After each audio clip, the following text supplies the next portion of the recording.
என் அன்பு தமிழ் சொந்தங்களுக்கு வணக்கம். வெஜ் அண்ட் நான்வெஜ் சேனலில் இன்றைக்கி நம்ம கருவாடு வறுவல் எப்படி பண்ணுறதுன்னு பார்க்கலாம். இது ரொம்பவே ஈஸியாக பண்ணிடலாம். 5 நிமிஷம் இருந்தால் போதும், நம்ம இதை ஃபுல்லாகவே செஞ்சு முடிச்சிடலாம். இது நம்ம தண்ணியில் யூஸ் பண்ணாமல் ஜஸ்ட் எண்ணெயிலே வதக்கி எடுக்க போகிறோம். இது ரொம்பவே சூப்பரான சைட் டிஷ்ஷுங்க. தயிர் சாதம், ரச சாதம் அல்லது வெரைட்டி ரைஸ் எல்லாத்துக்குமே இது ரொம்பவே சூப்பரான சைட் டிஷ்ஷாக இருக்கும். நான் இன்றைக்கி நெத்திலி கருவாடு எடுத்திருக்கேன். அதோட தலையை கிள்ளிட்டு சுடு தண்ணியில் 2-3 தடவை நல்லா வாஷ் பண்ணி எடுத்து வச்சுருக்கேன். சுடு தண்ணியில் நல்லா வாஷ் பண்ணணும், அப்போ தான் அதில் ஏதாச்சும் மண் இருந்ததுன்னா போகும். இந்த மாதிரி ரெடி பண்ணி வச்சுக்கோங்க. இப்போ ஒரு பேன் வச்சு அது ஹீட் ஆனதும் 2 டேபிள் ஸ்பூன் அளவுக்கு எண்ணெய் ஊற்றிக்கலாம்.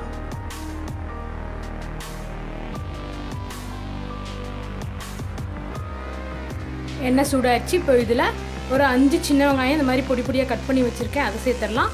சின்ன வெங்காயம் இல்லைன்னா நீங்கள் பெரிய வெங்காயம் கூட யூஸ் பண்ணிக்கலாம்.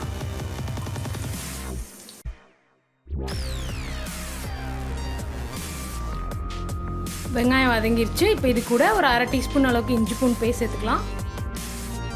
பச்சை வாசனை போகிற வரைக்கும் வதக்கிக்கலாம்.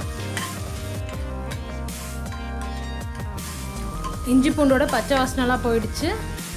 இப்போ இது இல்லாமல் க்ளீன் பண்ணி வச்சுருக்க கருவாடு சேர்த்துடலாம்.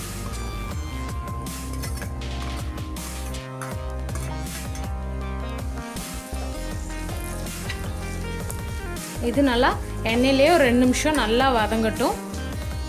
அப்புறம் நம்ம மசாலா தூள் சேர்த்துக்கலாம்.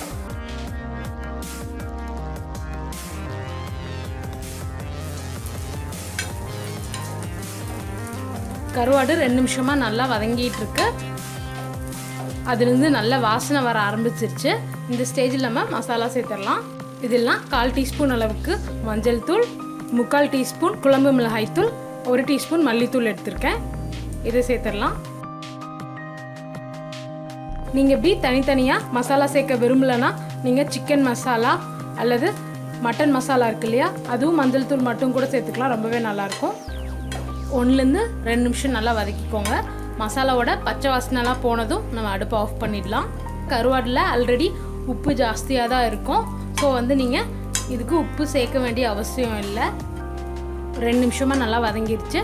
இப்போ நம்ம அடுப்பை ஆஃப் பண்ணிடலாம். மேலே கொஞ்சமாக கருவேப்பிலை தூவிடலாம் ஃப்ளேவருக்காக. ஒரு வாட்டி மிக்ஸ் பண்ணி விட்டுருங்க. ஃபைனலாக இது கூட 1 டீஸ்பூன்லேருந்து 2 டீஸ்பூன் அளவுக்கு தேங்காய் துருவல் சேர்த்துக்கலாம். தேங்காய் துருவல் சேர்த்தாதான் நம்ம சேர்த்துருக்க மசாலா, கருவாட்டில் இருக்க உப்பு எல்லாமே ஃபைனலாக பேலன்ஸ் ஆகும். இது ஆப்ஷனல் தான், உங்களுக்கு விருப்பமாக இருந்தால் சேர்த்துக்கலாம். நல்லா மிக்ஸ் பண்ணி விட்டுருங்க. இப்போ இதை ஒரு சர்விங் பிளேட்டுக்கு மாற்றிடலாம்.